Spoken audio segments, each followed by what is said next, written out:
It's November 27, 1954, and another remarkable event is about to be uncovered by Ariel, Rebecca, and Ali, the Retrospectors. As former State Department official Alger Hiss left Lewisburg Penitentiary in Pennsylvania today in history in 1954, he took aim at the lurid press reports surrounding his supposed double life as a Soviet spy, saying, "I hope that the return of the mere man will dispel the myth." But more than 60 years later, we are still untangling the man from the myth. Yeah, it's so funny. He gets mobbed by reporters as he comes out of prison. He's got his wife and his son by his side, and he is incredibly calm and composed as he talks to them. He says, first of all, this is not a press conference, but has obviously prepared what he's going to say. He says that his conviction was a result of the fear and hysteria of the times, and said that he's going to resume my efforts to dispel the deception that has been foisted on the American people. He said, I'm going to vindicate my name, and now I'm going to show you that, in fact, I'm completely innocent of the thing that I've just served 44 months in prison for. Yes, and he said that to a scrum of about 70 journalists and photographers. And the reason that they were so excited to be there was because this was a matter of great public interest, because what he had been accused of doing was being a Cold War spy for the Soviet Union at the height of the Cold War. So it's interesting that what he then does is get into a big red Chevy convertible, which was chosen for its colour, for its political connotations, which he sort of said later was his way of saying, basically, you all hate me and I don't care. But it's funny to, make this statement that says, I'm a man, not a myth, and then get into a commie car as he drives up. Red's under the bed, red's in this Chevrolet. Exactly. Yeah, and the car drove him to his family home in Greenwich Village, New York. Hiss declined to speak to the reporters who were gathered there too. There was also a helicopter on this job. That's how big this was. In 1954, you don't send a helicopter out for anything. But he, frustratingly, chose to stay behind closed doors with his wife Priscilla and their 13-year-old son Tony. And you can feel one New York Times journalist's desperation to file some copy from the scene, because there was an account that said, early in the afternoon, he appeared at the windows of his third-floor apartment overlooking 8th Street. He seemed to be arranging things atop a broad bookcase. But it was very much sort of the unremarkableness of Hiss that formed part of the intrigue around the case, because there was the fact that he was himself, a bit of a grey man. He was cultured, he had got very high up in the State Department, we'll go more into it, but he had a prominent role in the creation of the UN. And also there was the intrigue of the fact that although he had been convicted of perjury, so there was still this sort of whodunit over him of, was he a Soviet spy? He was also on the path to an incredibly distinguished career. Some contemporaries even thought he was going to be Secretary of State. He was, as you said, Rebecca, a rising star in Franklin Roosevelt's New Deal. He worked briefly for the Agriculture Department before ending up joining the State Department. And in the 1940s, he was absolutely on this stellar rise. He was with Roosevelt at the Yalta Conference, which was the big gathering of heads of government of the United States, the UK, and the Soviet Union getting together to talk about post-war reorganization of Germany and Europe. And then he served as the Secretary General for the UN at the founding convention. So at just 42, he was doing all of this stuff. And then 18 months later, everything fell apart when Whitaker Chambers, the slightly sort of bedraggled senior editor at Time magazine, testified before the Un-American Activities Committee that Hiss was a communist. Yeah, and the thing that people say in Hiss's favour is he then chose to go to the House Committee on Un-American Activities to deny everything that Chambers was saying about him. I don't know this guy. I am not an active agent of the Communist Party. I have never passed secret documents to Chambers because I don't know him. I don't work in the communist underground because I'm an illustrious figure in the State Department. And he chose to do that. He wasn't summoned there. He believed it was so obviously nonsense that if he testified he'd never been a communist, never participated in espionage, and never knew anyone called Whitaker Chambers, then it would obviously go away. And at the time that he appeared before the House Committee, he was actually serving a term as president of the Carnegie Endowment for International Peace. So this was a seriously respected guy on the diplomatic stage.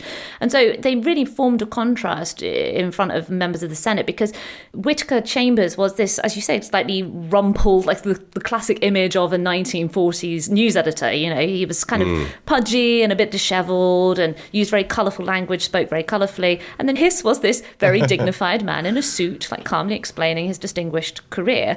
But there was certainly something to it. And as the hearings continued, it began to emerge that Hiss may not have been completely forthcoming. He initially denied even knowing who Chambers was, but he then went back on his story and said he had known him in the 1930s when all this was alleged to have been happening, but he just thought that he was a journalist. Yes, maybe he did sublet him an apartment, but then they fell out and they never spoke. And yes, Chambers' wife might remember Hiss and his wife coming to their New Year's Eve parties, but she must have been thinking of a different year, because they definitely weren't socialising beyond a very surface level acquaintance. I mean, Chambers was very forthcoming about his own history. By the time of these hearings, he was a senior editor at Time. He was very respected.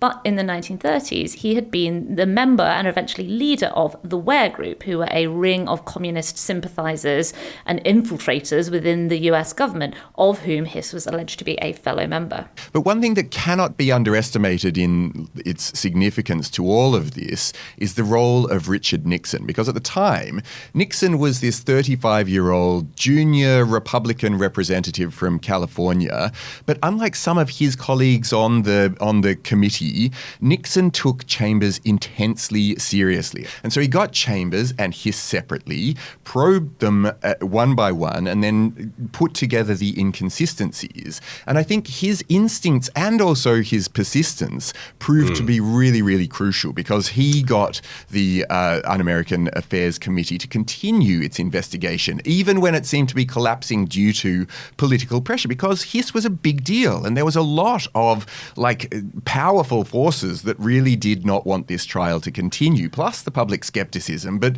Nixon's determination kept the ball rolling. And it was through that combined pressure of this committee hearing that was being driven so hard by Nixon, and also the fact that Hiss had filed a libel suit against Chambers, who in his initial hearings had only ever named Hiss as being a former member of the Ware Group and therefore a communist. He hadn't actually ever accused him of carrying out espionage.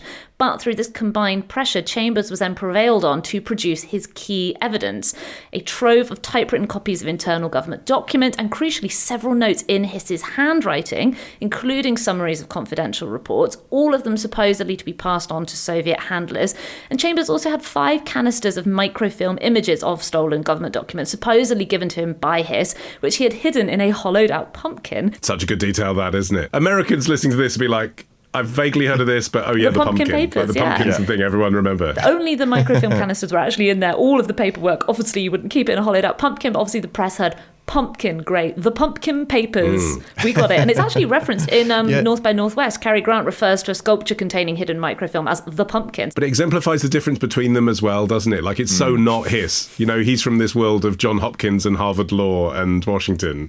And as you're saying, Chambers, very different character, exactly the kind of person who, like, in Maryland would carve out a pumpkin and stick a microfilm in it. It's perfect. Yeah, but also perfect for bringing him down, because the papers, along with the typed notes and carbon copies allegedly produced on the Hiss family's old Woodstock typewriter, became the centerpiece of the prosecution's argument. Hiss's defense sought to try to dismantle that link, and they also argued that Chambers, who admitted to past espionage, had obviously both the motive and the opportunity to fabricate the evidence. But the government's narrative that, a trusted upper-class official had betrayed his country did resonate really powerfully with this jury. And even the people who stood up for him actually sort of said privately they weren't entirely sure there was nothing in it.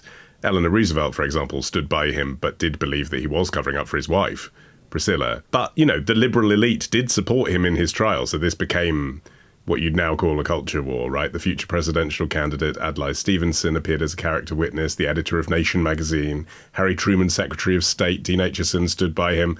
Despite the verdict of the court, afterwards continued to stand by him. So there were actually 2 trials. The first resulted in a hung jury. It was deadlocked. The second trial was where all of the mysterious stuff emerged from the pumpkin.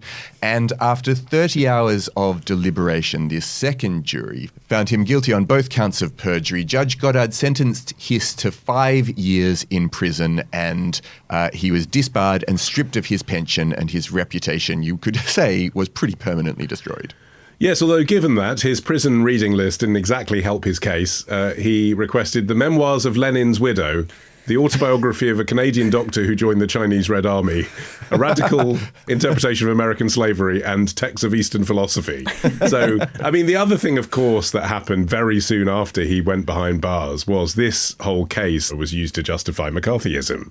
It was just a few weeks after Hiss was found guilty that McCarthy made his Lincoln Day speech. That's the one where he claimed that the State Department was, quote, thoroughly infested with over 200 communists, a fact he never had any evidence for. Yeah, but it's funny because the time that Hiss spent in prison really did mark the moment that McCarthyism did start to turn and kind of collapse in on itself. People had enough of those witch hunts. So by the time he was released, almost into 1955, the height of McCarthyism has passed and people are slightly ready to move on at this point. So Hiss was able to sort of live out the rest of his days quite peacefully, although obviously this question was always hanging over his head. And I mean, now that we've heard about his prison reading list, I feel almost silly saying it, but the question of did he do it? In 1995, the US government released the Venona Papers, which is a counterintelligence program that intercepted and decrypted communications from Soviet intelligence. It helped expose the Cambridge 5 spy ring, for instance. One of the code names in those documents, Alice, is believed to refer to Hiss. It matches some of his known movements and biographical details, notably a visit to Moscow after the 1945 Yalta Conference, which we mentioned he was attending as an advisor to the US Secretary of State. So if Alice is Hiss, according to those papers, not only was he a spy, but he was a spy until at least 1945. He did live some years later, to the age of 92 when he died in New York. He got his license back to practice law as well, having been debarred. But this was always hanging over him. This was like his life, trying to disprove the suggestions that he was a spy. Yeah, and you can bet in all those years, nobody ever got a picture of him with a pumpkin at Halloween. Tomorrow. They can only be heard in the all-new Lincoln Aviator. Like, that's a reason you're going to go and buy a car. Ditch the ads and get a Sunday episode when you join Club Retrospectors. Patreon.com/Retrospectors.